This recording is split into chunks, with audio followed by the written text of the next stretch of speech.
Hi there, welcome to Season 2, Episode 26. We're finally back to the Hard Truth Inside the Football Industry podcast with me, Philip Ideson, and our MacAnthony chairman and co-owner of Championship side Peterborough United. We had some vacations.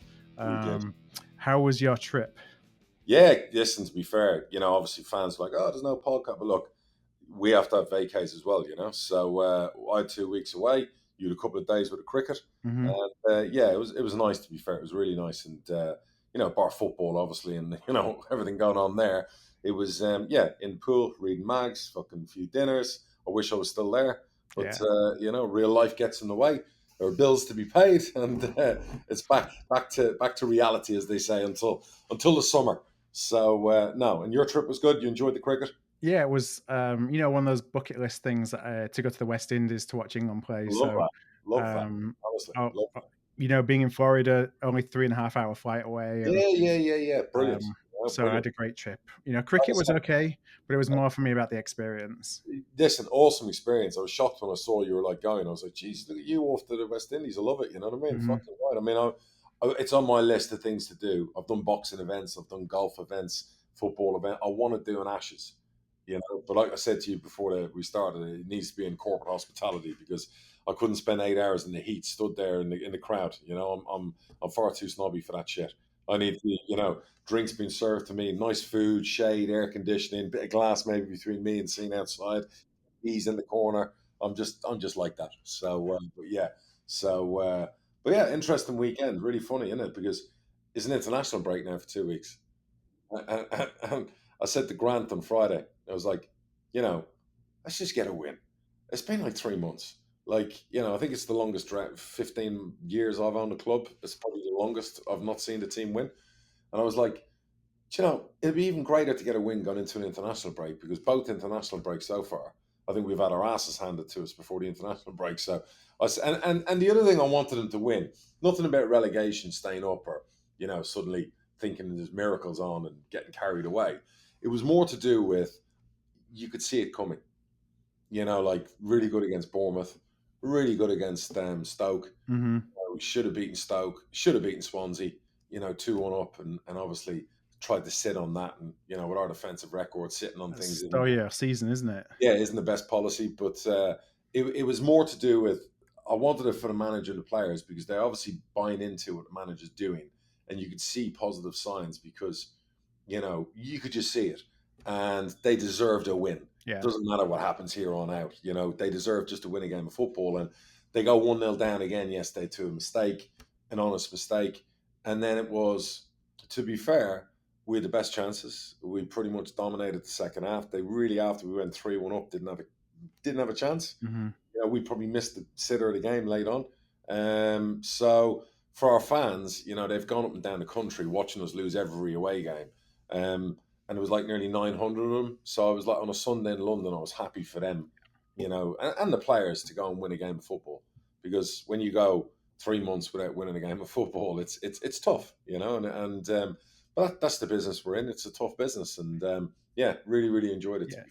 Yeah. I'm sure that Grant's trying to do some new things, get across some new ways to the players. And, you kind of need to have the wins to buy into, different methods. Correct. I think obviously the big changes are he's got really good staff and, he's a lot more. It's interesting watching him since I knew him from last time, the evolution. And he's a lot more into the sports science side, the fitness side, the diet, the food. I mean, the changes already in 3 weeks, and again, I'm kicking myself.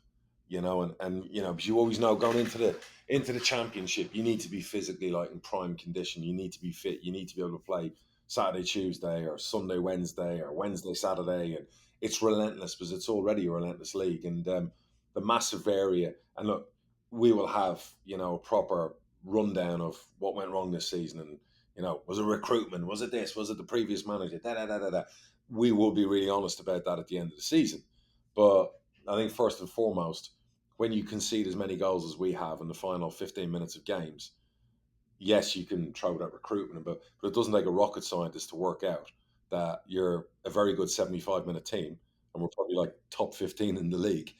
But if you're not good when it matters, in the heat of the battle, if you haven't got the physical attributes to go right to the end, that's going to be a problem. So I think all the things what I really like is speaking to him the last few weeks, had Zoom calls with him and Cliff as number two, talking about the staff they need, the support they need, the little, not ridiculous money, the little things they need, the changes they need, right down to, players going from having, practically fry-ups to having like smoked salmon and poached eggs for breakfast. And you'd be amazed. And again, I don't want this as headlines for Alan Swans. I'm not trying to dig out previous manager, previous whatever. I'm as usual on the podcast, telling the truth.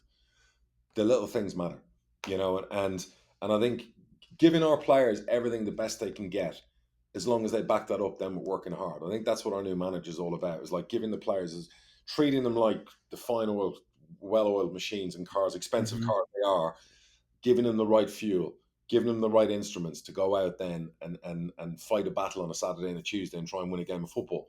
And I think if the players don't do that, then you can't say you haven't given them everything. And I think that's very much what Grant and his team are about, is giving them as much, without spoiling them, but giving them the best possible chance to overcome odds and win football games in the Championship for a club like ours. So they're those little building blocks, per se, that have been put in. And planning for next year, looking at it and going, right, who's going to be with us next year? Who do we want with us next year? Yeah. Because, we got to come back from this and, we got to go again.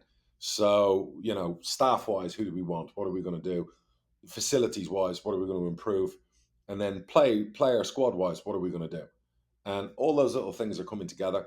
And winning a game of football is great. Yeah. Finally seeing Marriott and Clark Harris get into a level, probably 70% fit, both of them. But showing again that if they'd been 100% fit, they'd probably end up with 35 plus goals between them. And it gives a club like ours a chance at this level. So that's probably the saddest thing, is seeing them scoring goals and knowing if they played a lot more together. And seeing the emergence of Ricky J. Jones, who quite simply has been, for 19, against Man City, the last couple of appearances, last week against Swansea, experience, absolutely breathtaking.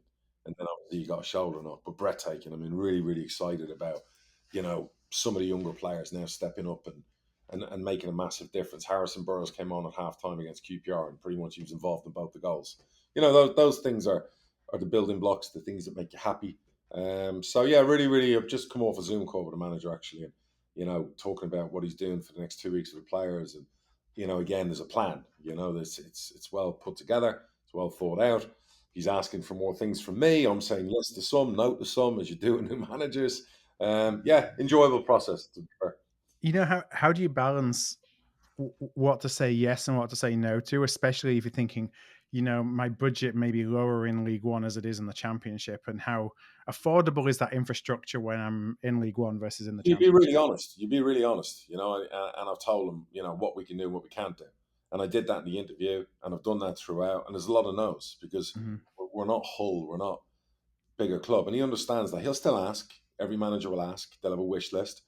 And you can't give, as a Peterborough United, you can't give a manager a full wish list, of we want 4 extra staff here, we want this here, we want that. Can we pay a bit extra for that stuff? No, because we just can't do it. We don't have that kind of budget. And at the same time, you want to leave yourself with a squad that's competitive to try and have a title tilt. If that's where the chips lay, you have to want to come back.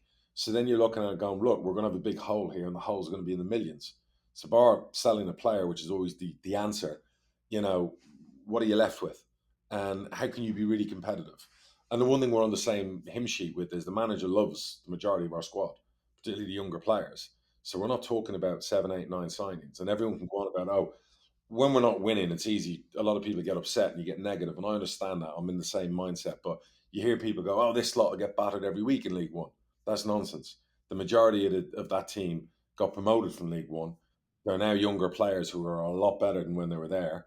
And additions as well, a la Poku, Randall, who we've not seen. Obviously, it's been a write-off the season. So, and then you got a Marriott and a Clark Harris who would do a lot of damage fully fit at any level. So, yeah, we're looking at all of that and going through it. And obviously, it's my job then to say what we can do, what we can't do, how do we make it work. And we're trying to be fair to everybody. And we got season tickets about to go on sale.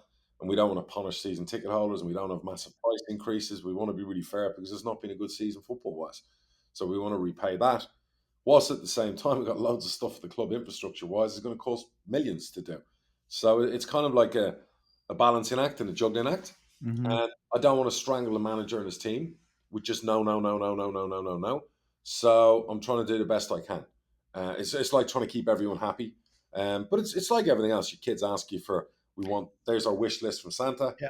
Well, there's 10 items on there. I can do 5, but I can't do 10. Yeah. So that's kind of what it's like. And I've never had a problem saying no to anyone. So, and I'll always say to a manager, I love your balls and I like the fact you've asked, but you fuck off. You're not getting the most of that. So Hmm. that's just the way. And by the way, every owner or director or someone involved in running a football club has exactly the same thing, because managers are a rare breed. They will ask and ask and ask and ask and ask. And that's just the way it works in football. It's no different from a top manager at a top club to a manager in a non-league Yeah. club. Because they will always see it as, I just want to improve the football club. Yeah. And the only way I can do that is I need more staff. I need to spend more money. I need to do this. I need to do that. So, look, it's a happy camp. The players are obviously embracing it all. The proof's in the pudding, with early days, but the signs are very promising. The changes, the little things that are happening, you can see it in games. You can see players who were lacking in confidence and whatever suddenly standing tall. And you're kind of like, shit, where were you 3 months ago? But okay, you're here now. So sometimes managers don't get the best out of certain players, and sometimes other managers do. And when a new manager comes in, it's like a fresh start for everybody, and people are trying, and that's all you ever ask of your footballers, right? Is for them to try. And I've always said throughout the podcast, I've always felt we have an honest group of players, and yes, whilst they've not been at their best a lot of the season, and whilst maybe they haven't been getting the training and the conditioning they should have had most of the season, we're here now. So we have to deal with it, and see where it takes us, and give ourselves a platform for next year. That's my opinion. So we haven't spoken since then. How was the Manchester City game for you? You were watching that while you were in Dubai, and Yeah, it was great. Everyone enjoyed it. I was really happy for my partners; they were there. My wife was kind of like surprised we didn't fly over for it. I was like, you know what, it's okay. It's like, that's a game for the fans. That's a game for my partners. I've been around, a long time. Um, I enjoyed it. I enjoyed watching everyone else enjoy it. I didn't need to be there, and it was good. It was fun to watch. We could have gone 1-0 up. I think Schmodix missed a really good chance. Got himself in a really good position, and he's been a revelation in the last 4 or 5 games. By the way, he's really come to the forefront. He's obviously feels he got a manager that really at the moment loves him and whatever else. So that's nice to see. But Ricky, ran their back line for hard. You know what I mean? Like their centre halves, I think surprised him with his pace. Defensively, we were strong, and we held out for an hour. It was a great event. We made a lot of money, which helped with the cash flow deficit. We'd obviously made mistakes on the price of tickets, but it was a sellout, and it was the biggest crowd for years and years. So when you get a taste of that, you want more. And it was really good for the city of Peterborough. So all those reasons, it was like, yeah, really, really enjoyable. And again, I smiled because so many people enjoyed it. But now it's back to the real world, and back to the hustle and bustle of Championship and League One football. It's the way it goes. you got a couple of home games coming up. You got Middlesbrough and Luton. Yeah, You okay. know, Easier, did I? I know. I guess that's the Championship, isn't it? That's it. It's like, listen, Luton, wow, Yeah. third in the Championship, 6 points off Bournemouth. Um, Magnificent. Well, all I can do is take, without sounding like a pun, take my hat off to the Hatters. And their manager, their players, their directors. They're not owned by a billionaire. They're not owned by, I was going to say Russian oligarch or whatever else, but bad timing. They are owned by good people. Consortium that bought it. It's fan led as well.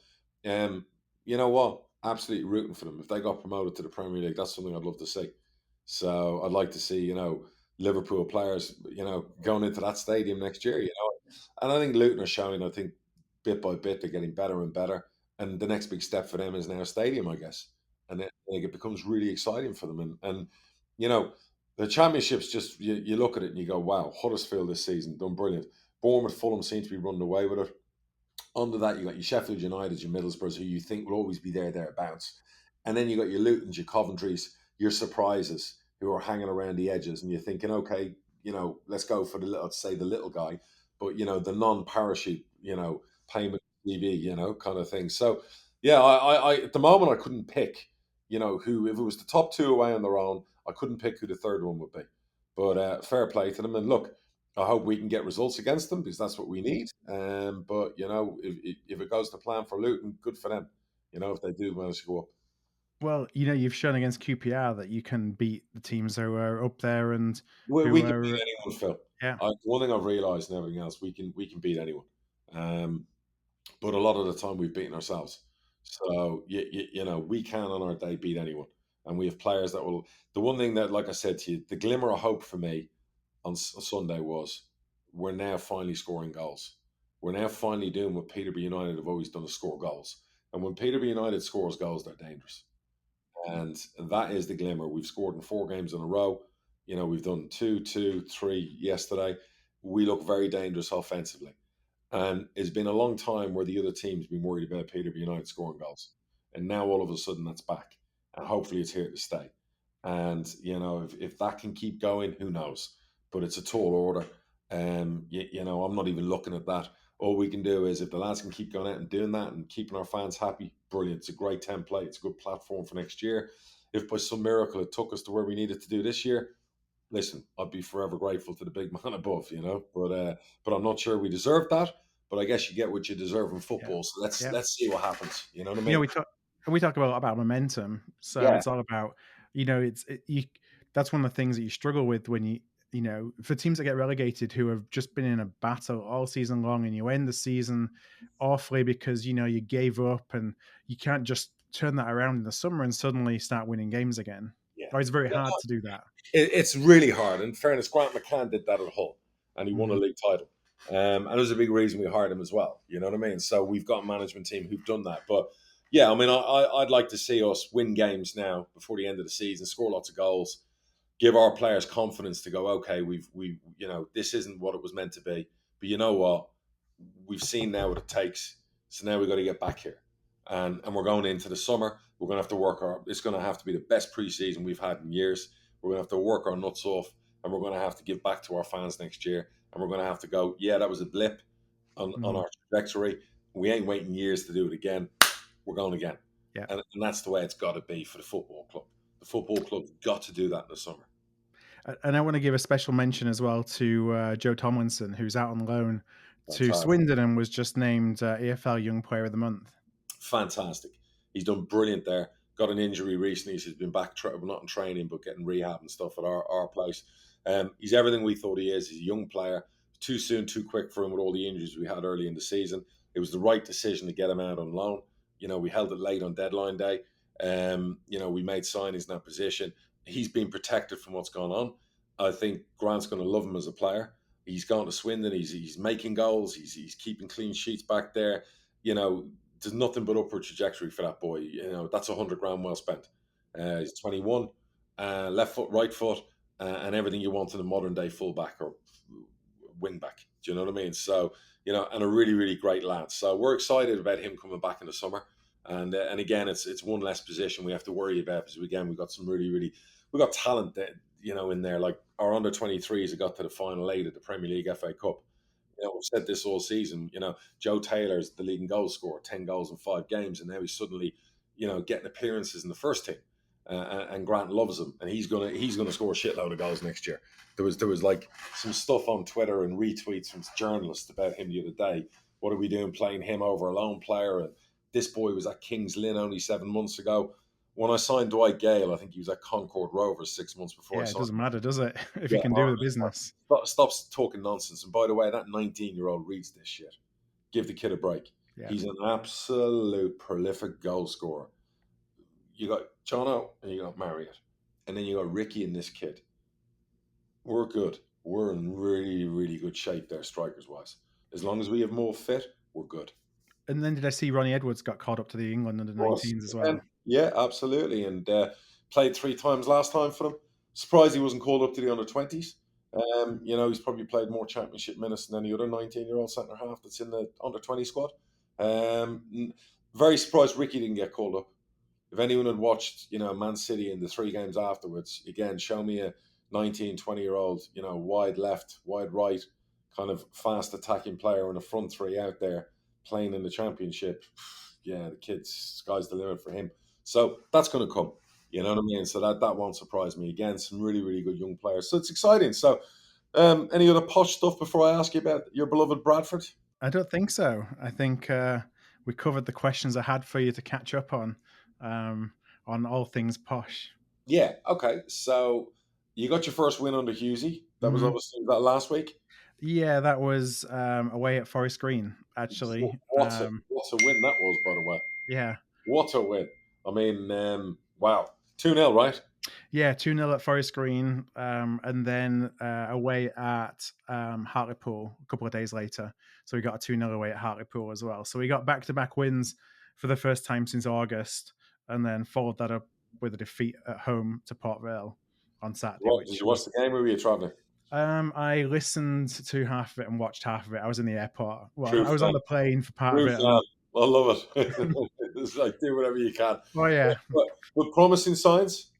yeah, I think so. I mean, as usually happens, you go on a run of a couple of wins and everyone gets overly excited, and Port Vale brings you back down to earth a little bit with another home defeat. We've been awful at home, which is unusual for us. I mean, you know how much we often can make Valley Parade into a bit of a fortress, but Yeah, it's absolutely. just not happened this year, and maybe the players themselves haven't got the bottle for it. It's What's the manager saying? What are you hearing from the manager? yeah. I mean, he started off by saying, "Look, there's a lot of things I want to change, but I want to change them slowly Okay, because I don't want to, confuse them and tell them too much differently and think that they'll just be all over the place." good management.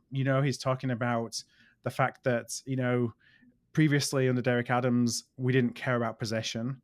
Okay, And he's talking about the fact that the opposition can't score if we've got the ball, so we yep. want to spend a lot more time on keeping the ball, as opposed to not really caring about it. Hmm. He's talked a lot about looking at the play from a technical perspective.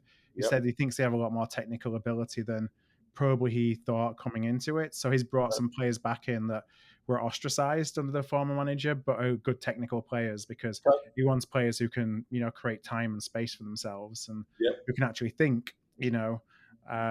So he seems to be saying all the right things. He gives you confidence that he knows what he's trying to do. He handles a press conference well. Yeah.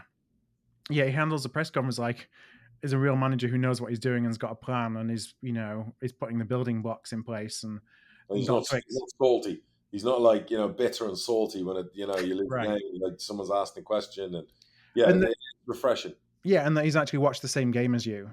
Yeah, yeah, yeah. Which was a big thing that we had against Derek Adams, and that you have a lot of managers. It's like they watched a completely different game Of sometimes. course, in their own head. Yeah. Hmm. What's Ryan said to you? I mean, is Ryan's getting on well with him? Yeah, he's I think that Mark is really bought into the club, and there's no airs and graces. He's like, after his first day and all the press and all that went down in the hype, Mark was just like, "I'm so happy that's out of the way. Let me get on the training ground, Good. and that's where I want to do my work." No, good. So, I read a really good article. It was in the Athletic. Was mhm. it about Bradford? And it was in there about your lease on the stadium and going up Yes, every year and the money and yeah. the managers and the this, the that, the ownership. It was. Did you read that article? It was I a really did, yeah. It was a couple of weeks ago, yeah, yeah. but yeah, I read it, and it seems like, with the stadium, we pay. I think it's going to be 500,000 a year just in rent. So that's always been, And that the goes up lower you.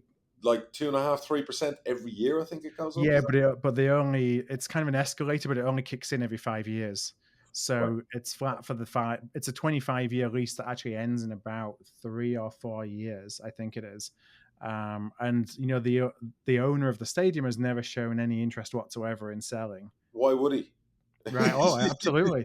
He So, bought this thing as a distressed asset for two and yeah, a half, 3 million, and he yeah, gets 500,000 a year for 25 years. exactly. Who is the owner of it? It's a chap called Gordon Gibb who owns Flamingo Land. And back in the day, he was our co-chairman for a while, just Okay, in between our two bankruptcies. So without him, we may not have had a club. That sure. was 20 years ago. Um, and he's certainly done all right out of it. Wow. Yeah. No. Absolutely. Yeah. And did I read in there you don't have a training ground? It was like on a school thing, or Yeah, well, it's not our own. So that's something that Ryan's trying to, I think in the long term plans is get our own training ground. But we rent from a school in Bradford. So, it's almost as ours. We have exclusive right to Right. certain facilities there, but it's not owned by us. So from Right. an asset, We took land off of school. We pay like £1 a year for 30 mhm, years. And we've obviously invested millions in that structure. yeah, The 3G, the 4G, the facilities, the pitches, kind of thing. It is ours basically. Do you know what I mean? yeah, Because of the peppercorn rent we pay. So I presume it's a similar thing that you've got. we pay a lot more than that. Okay. It's in from memory. I think it's in the six figures. Oh, Jesus. But so it's not cheap rent, but Jesus. we have exclusive use of the facilities that are there for Right. our training. So it's not like they're shared and we've got to figure out, we're using it some time and the school's using it some other time. Well, for But six figures, I would expect it to be like a Rolls Royce. yeah, so we don't have a lot of assets. I think that's one of the challenges is that we rent the training ground, we rent the stadium. There's not really that many playing assets, Yeah. at least right now. Yeah. So How's the boy I had that was with you? What's his name? From Scotland, Jamie Moore. Jamie Walker, yeah, he's been injured unfortunately. So he looked a class above everybody else when he came in on loan, like just the speed of thought. And then he did his hamstring, like every other player that's played for us this year seems to have done the hamstring. We've had so many hamstring issues. Um, and he's just coming back and he's been playing him 45 minutes. um, he's made a big difference. I mean, he's on a salary that's way more than we could ever afford right now. Of course. That's heavily subsidized by Hearts, I think it is, that we loaned him from. Yeah. He's made positive noises in the press about if a deal's on the offering full time, then he's certainly interested in talking about staying. But I would doubt whether, unless he's at that point where he's not going to get offers like what he got in Hearts, he's probably not affordable for us. Well, he won't. If he's out of contract in the summer, who's going to offer him that kind of money again? Yeah. I mean, it's a good question. What's the market for him now? I don't know. Yeah, I wouldn't say it's that lucrative. Do you know what I mean? Mm-hmm. If he's dropped down to League Two and he's in and out with injuries and stuff, I wouldn't say there's a 2 year lucrative contract waiting around the Right. corner. So if anything, now's your chance to pounce. If you like him as a player, Yeah. you should be pre-signing him, because if he's out in the summer, I don't know if he's still got a contract with Hearts, but if he's out, you could do a pre-sign now. Mm-hmm. And if there's a player in there, now's the time to do it. Yeah. You know what I mean? So yeah, that's interesting. Okay, well, there you go. So why did you lose on Saturday? What happened? Port Vale were just a better team. They've got a lot of quality. They're probably underperforming this season. They're mid to high, but they're not in the playoffs yet. I would say that they're probably a playoff quality team, and they came and they kind of neutralized us, and Right. we were never really at the races. What the fuck has happened to Bristol Rovers with the I run they've know, got? third in the table now. Like, fair play to Barton, fair play to Yeah, the owner for not bombing them out when they were losing every fucking week. I mean, wow. I mean, fair play. I mean, they are yeah. just like, they are like an absolute fucking, they're like a Tesla fucking missile in that SpaceX program of Elon's, they're just gone. I mean, And wow. we've got them in a couple of weeks as well, so it'll be interesting to I mean, see how. Mansfield started that kind of thing, and then Yeah, Bristol Rovers have just gone to another level, haven't they? I mean, yeah. that's just, Mansfield. I mean, Mansfield have still got 3 games in hand, but they fell off a little bit. yeah. But yeah, Bristol Rovers just kept on going. Yeah, it's incredible, to be fair. Almost like what Bolton did it was the last Right, season, last whatever year. else, but Yeah, yeah, where they came from 15th to 17th. But I mean, Bristol Rovers were even lower. I mean, they just gone bang. So fair play to them all there, because big club for League Two. You know what I mean? yeah. And your boy Steve Evans went into Stevenage He did. He texted me about finally. it. He texted me the week before asking. I think he'd been offered a director of football job somewhere, and he'd been offered a manager's job. And I said, take the director of football job. I said, it'd be good for your health, good for your marriage. I said, probably get paid more, less stress. And I said, you'd be pretty good at it. I said, you've signed a few hundred players in your time. So I said, So I think Steve just missed I think Steve would have worked anywhere. He just wanted to be back in the heart of the battle. Steve Evans doesn't want to be sat in his house, or lying in his jacuzzi tub. He wants to be working. So fair play to him. He's still got the hunger, the desire, and wish him. So, in fact, I feel bad because I didn't send him a message. I've been away and stuff, so I do have to send him a message. Wish him well. So has he started already? Have they had a game yet? I don't see. Oh, it was postponed. So they were supposed to play Mansfield. They had their COVID outbreak, didn't they? All of Stevenage came down with COVID. Oh, right. So Are we still doing that? Are we still playing that game in the EFL? yeah, it was the first one for a while, Right. Okay. Gotcha. so it got called off. Okay. But we'd moved past COVID, you know what I mean, as regards in the football world. But fair enough. What else is to talk about? Come on, hit me. Hit me. What Yeah. else we got on the horizon? Well, before we go down some of the other leagues, I want to talk about Chelsea. Oh yeah. Um, I mean, what do you make of it? There's been a lot happened with Chelsea, Well, my obviously, since honest we last opinion. spoke. Well, my honest Yeah. opinion. So being in Dubai when it was all kicking off, a lot of Russians in Dubai for obvious reasons, Hmm. including rumours a certain Mr. Abramovich had parked his jets in Dubai. Because Yeah. obviously that's one safe place. No one's going to nick your money. Um, have you seen any of the evidence, regards that he's been sanctioned with from the UK and the EU?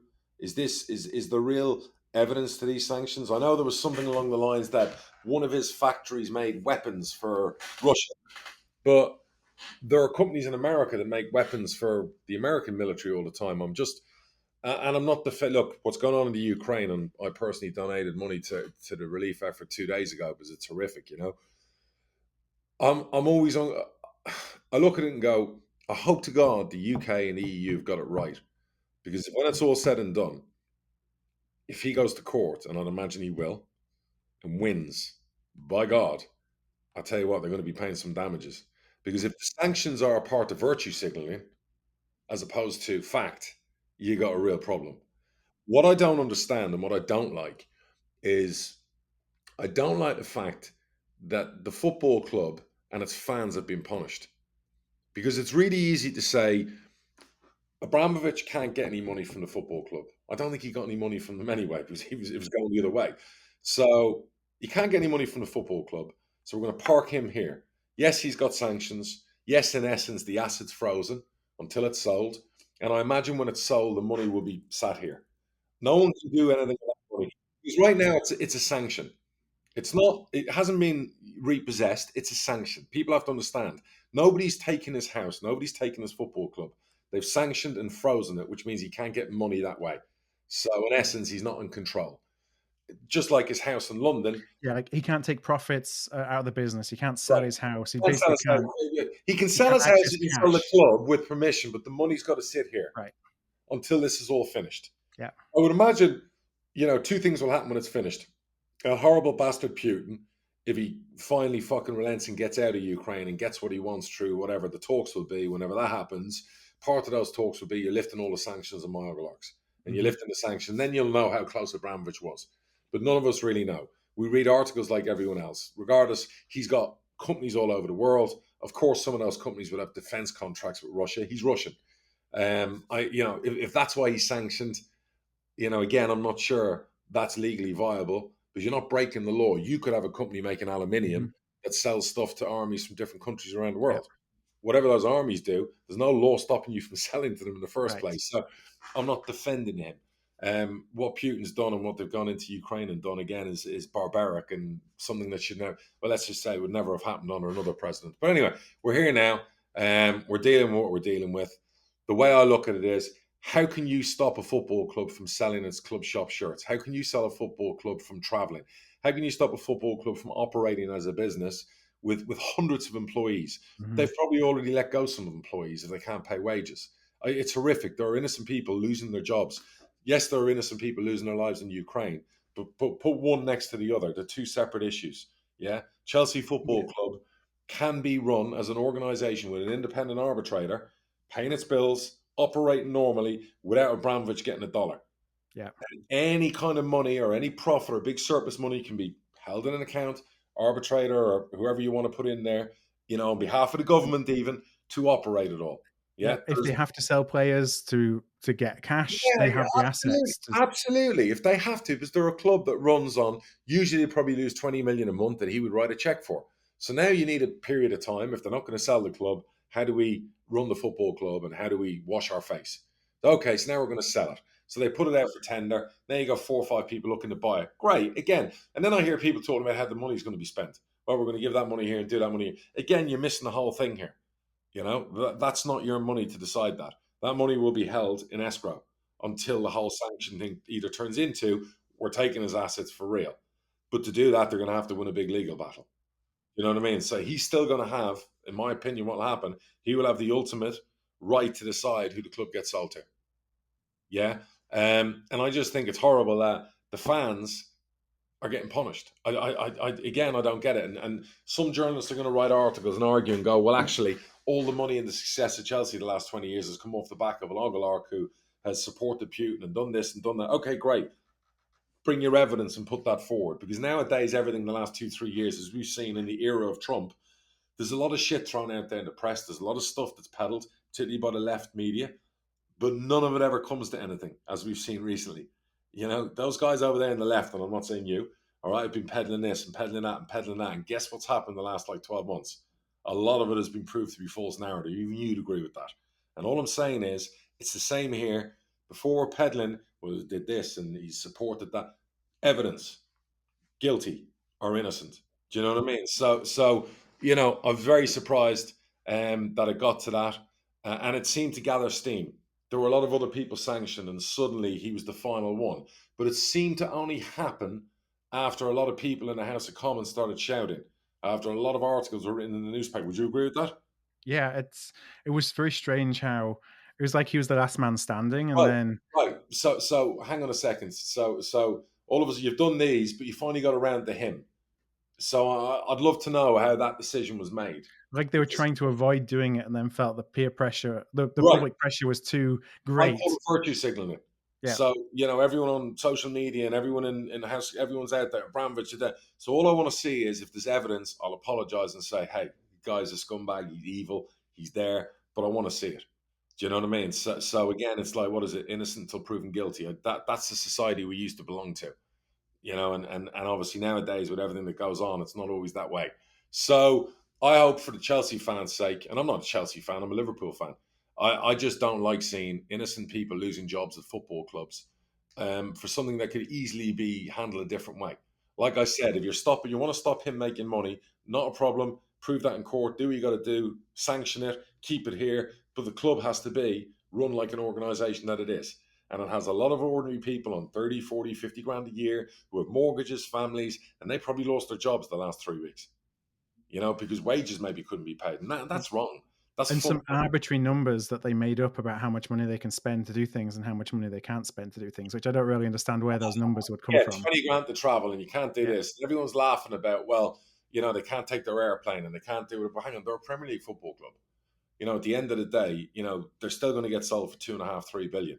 So we can all laugh and joke. Look, I didn't like the shit they tried to pull with Middlesbrough in the cup. no, that was ridiculous. It's They just like, kind of that's just shot whoever themselves in the foot with that whoever one. runs their communications team making that decision they needed, like you just said there, they needed a bullet in their arse because it was just like ridiculous. You know what I mean? So we live in a really, really, the world and everything else going on, as we've seen in Ukraine. I've been watching that for the last 2-3 weeks, and the rest of us are all watching on, and it's just horrible.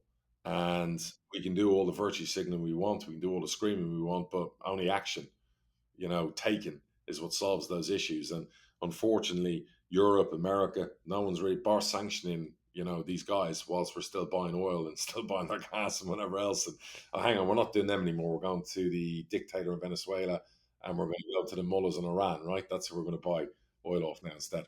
So, the whole thing, I don't know what your take on it is, but all I see is innocent people fighting for their fucking lives, fighting for their country, fighting for their civilization in the 21st century. And again, that doesn't sit well with me. So that's the world we're living in. And all of this sanction shit on Abramovich and whatever else is like a fucking distraction. You know what I mean? Like, eye on the prize. Fundamentally, how do we help? How do people like us?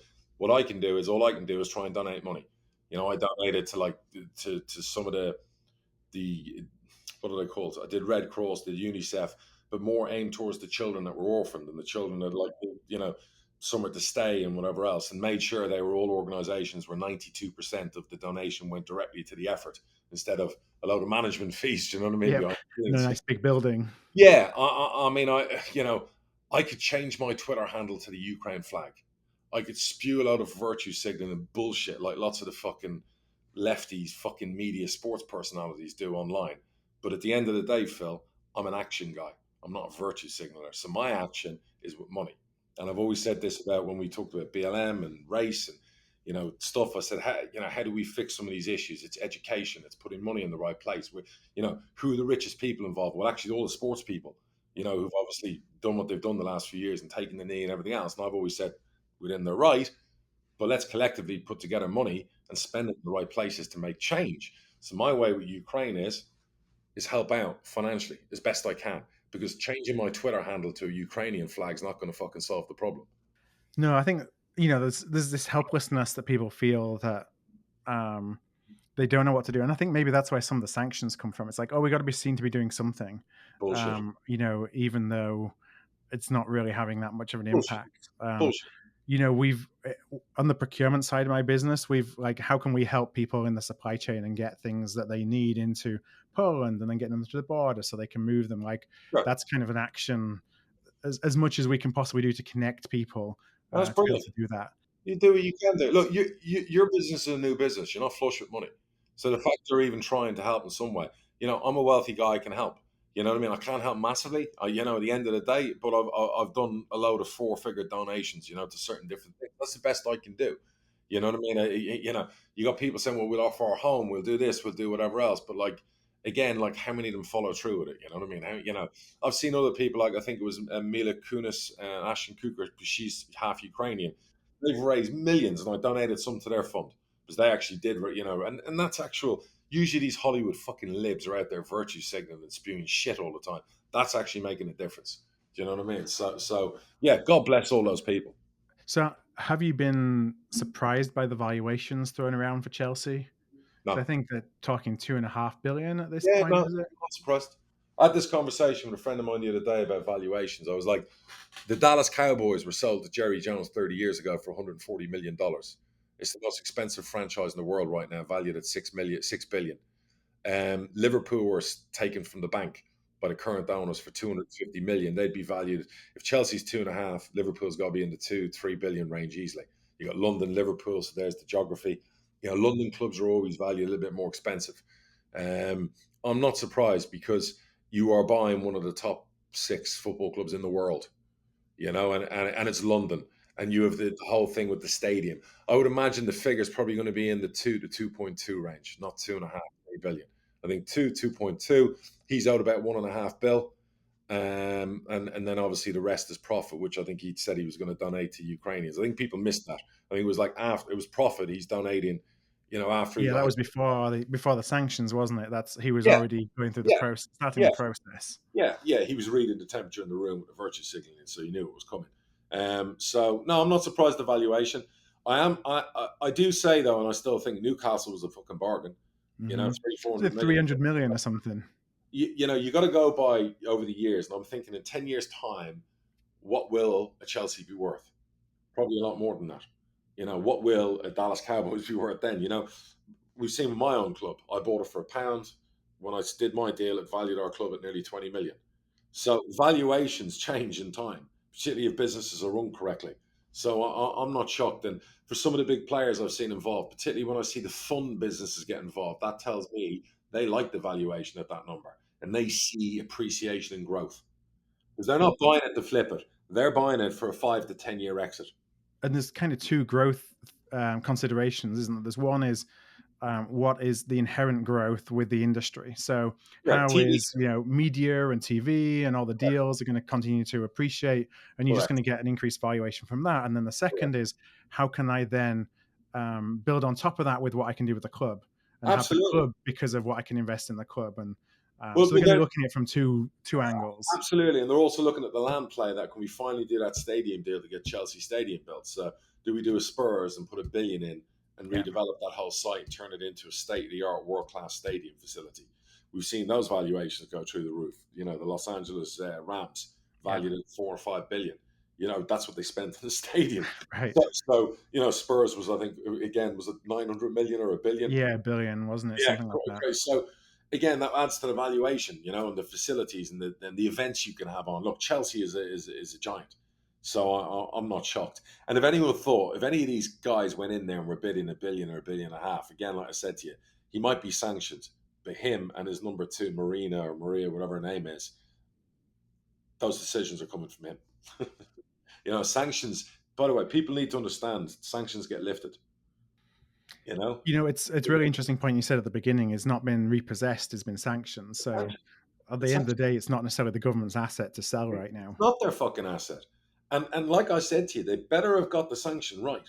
Because can you imagine if it turns out it was fucking nonsense? Do and now you're saying, well, hang on, I've had to sell this to pay the bills. Yeah. A 2 billion asset that's actually worth 4 fucking billion. Let me tell you, he might be getting a few billion written to him in checks when all is said and done, if it turns out the sanctions were actually illegal. So I hope for the EU and the UK's sake, they are bang on. All right, well let's wrap up these last few minutes with let me see. I got a couple of questions. I'm going to go with a couple of questions. We have a question from Niall on Twitter. Can I get Darragh's thoughts on foreign managers in the lower regions of the EFL? Has he ever considered it when Posh was in League One or League Two?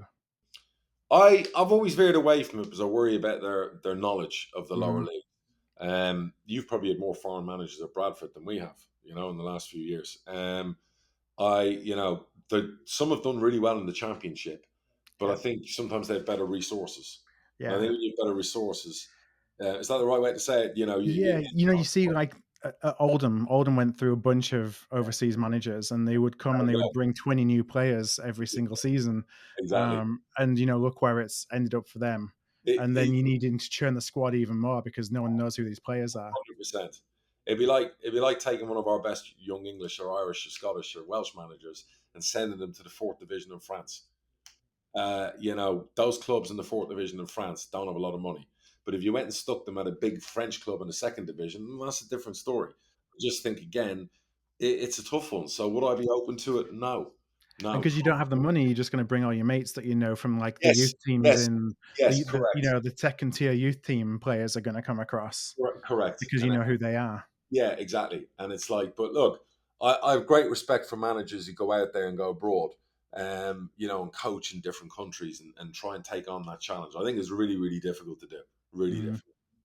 difficult. And there's a question from the City Vent is the handle on Twitter, saying on the last episode we talked about managers having agents. Yes. Is this a new thing in the last 10 years? Has it changed the way that you hire managers having to go through agents? No, I think it depends on the managers you have. I know a lot of agents who've got stables of managers. It's their expertise. They have like 8, 9 managers currently in the EFL. So, and maybe I've just been lucky where a lot of the managers I've dealt with have never really, even Darren had an agent. I was his brother back in the early days. And then since then, he's another agent. But it was always me hammering out with him the deal. He always felt confident. Now, maybe in his other jobs, his agent did it. When I hired other people, Gary Johnson, it was direct. Graham Wesley, direct dealing with him. Who else have I had in there? And I've had a few managers. I think Mark Cooper might have had an agent. So far hit and miss. And I guess when you get to the top end of the champ or even the Premier League, they all have agents. I mean, that's just the business. So yeah, that hopefully Does answers the question. does it change the negotiation when you're negotiating with an agent versus Course. negotiating direct? Like, is an agent going to ask for things Yeah, that if you're negotiating directly, they're not going to ask for because the yeah. agent's just trying to get what they can? I think some would say, oh, you're only going to say it's easier to deal with a manager because you can like hammer him down. It's not always about that. Like you get some really stupid requests from an agent. You go, I know the manager hasn't asked for that. And now I'm getting wound up. Yeah. Whilst the manager will think the agent's doing right by them, they're not. They're actually maybe turning you off. And Mhm. I would always be of that mind that you really, really have to trust an agent who's they're speaking on behalf of your career. Like you really, really got to trust them. Yeah. And I've seen enough in the agency business to know it's hit and miss on the trust front. Yeah, it's rather than just sending them in to be the bad guy. Yeah, I mean, I'd be just like, if I were that person, I'd be like, look to the agent, what do you think we should ask for? Give me the demands, and before you send any emails, I want to approve any email offer that you send into a club. I Mhm. want to be. Whereas a lot of managers will go, I don't want to know. Go get me the best deal and come back to me when you got the deal. I'd kind of want to be a bit. Maybe I'm just more of a controlling person, so I want to know more about the process. Do you find when you're doing well, the agent is then coming back and maybe saying, this other club are interested, trying to get you to re-up the deal? Listen, that's what an agent will do. Look, I will never hate an agent for asking for silly things and loads of things. That's just the fucking nature of the beast. That's the job they're in. Um, you know, but I'll always respect an agent better if they have common sense. It's the Mm. agents who have no common sense, who play stupid games, have stupid expectations, and have stupid demands, and who don't come off the perch, who stay up there in the perch, and they're like, it's that or nothing. They're the ones I can't work with. Yeah. You know, and there's a few of them. I've got a list. You know, when I find out a player's got that agent, I fucking move on to another player. Yeah, I remember when we had Phil Parkinson as manager, it seemed like every year, about when we were doing well and about his contract, having 6 months to go, that Sheffield United were always Rumors, interested. rumors, Yeah. I know. That shit never bothers me. I never get Mm. worried about. Oh my god, there's rumors out there. At the end of the day, what will be will be. You can't negotiate based on fear ever. All right, let's check off a couple of other things here. I know we're kind of going over the map, but we haven't talked about this for a while. The Premier League title race. Can Liverpool actually do it? Last time we talked, Hey, it was over and it was Man City, in a canter. I've Now said it's closed the gap a little bit.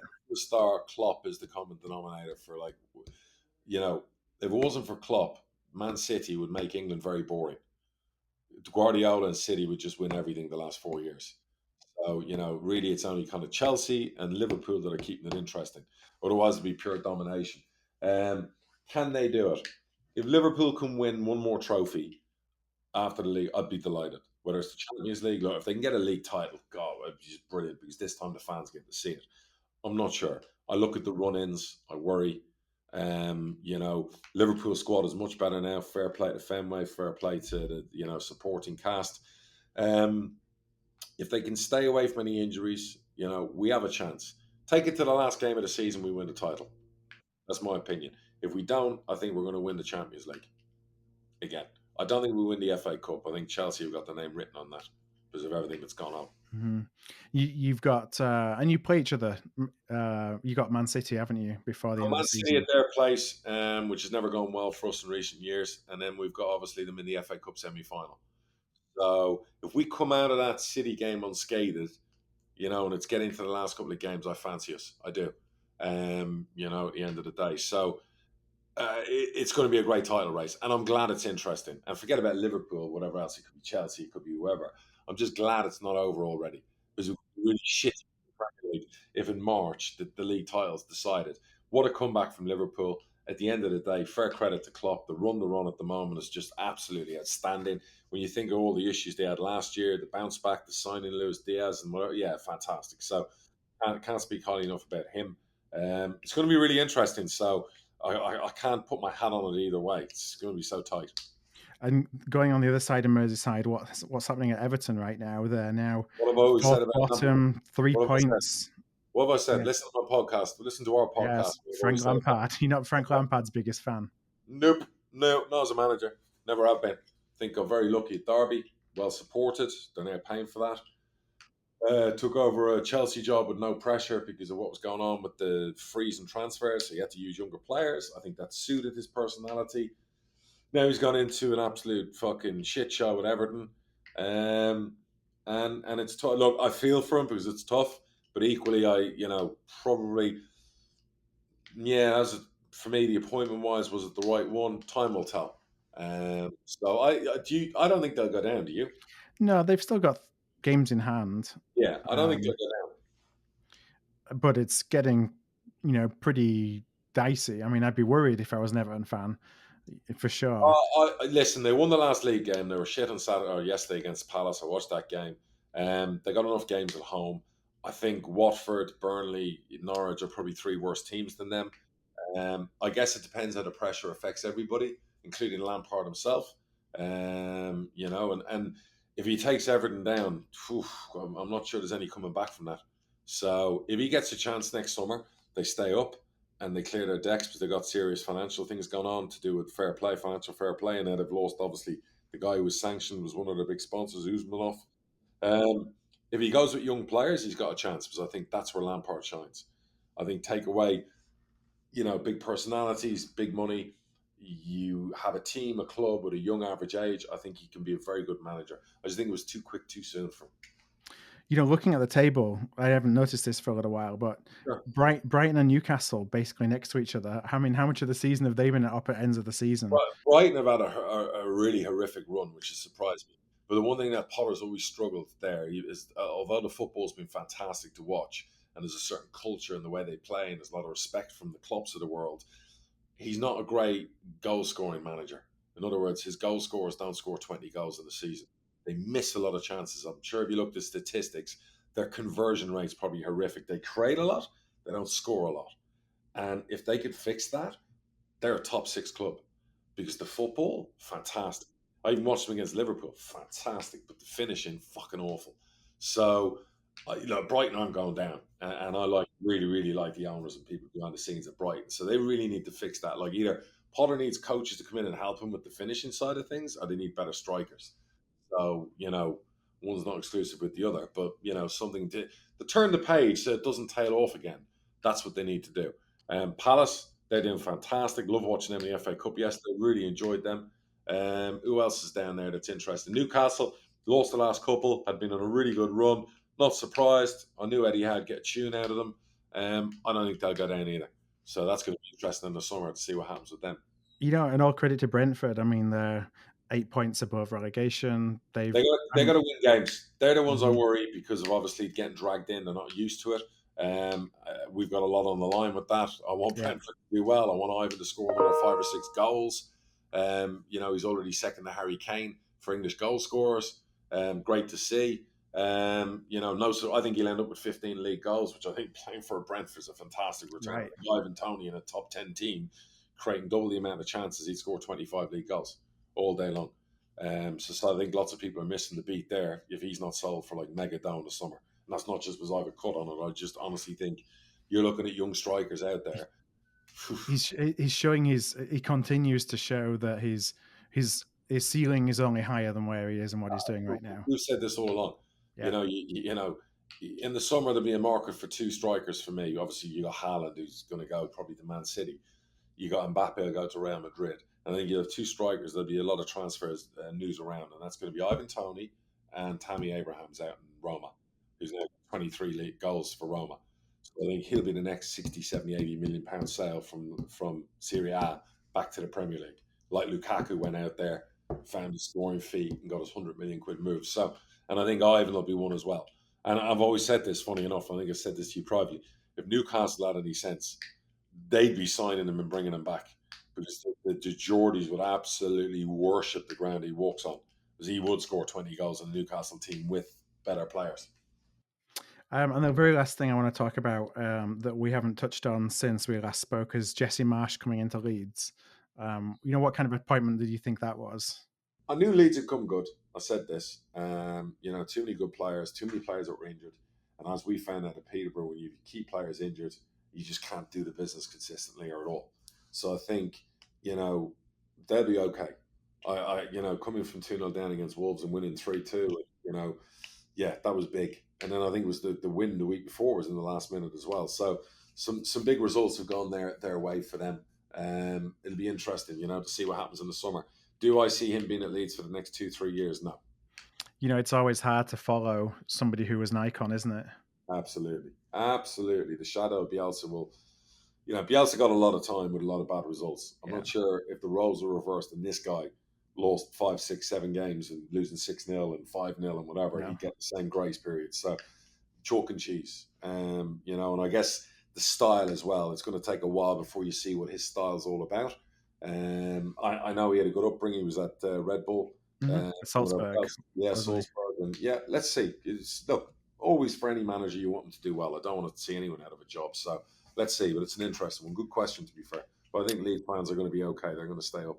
Yeah, it was a dicey first couple of games where everyone was kind of questioning it, but wins solve a lot of ills, don't they? Change everything, yeah. They change your mindset, they change your mood, they bring a podcast back. I'm joking. Back anyway. I laugh. People always think, well, they're only coming back because they've won a game. We preset this before even the game yesterday. Do you know what I mean? So we were doing it anyway. Well, I like the one where Grant had told you that you're not allowed to podcast.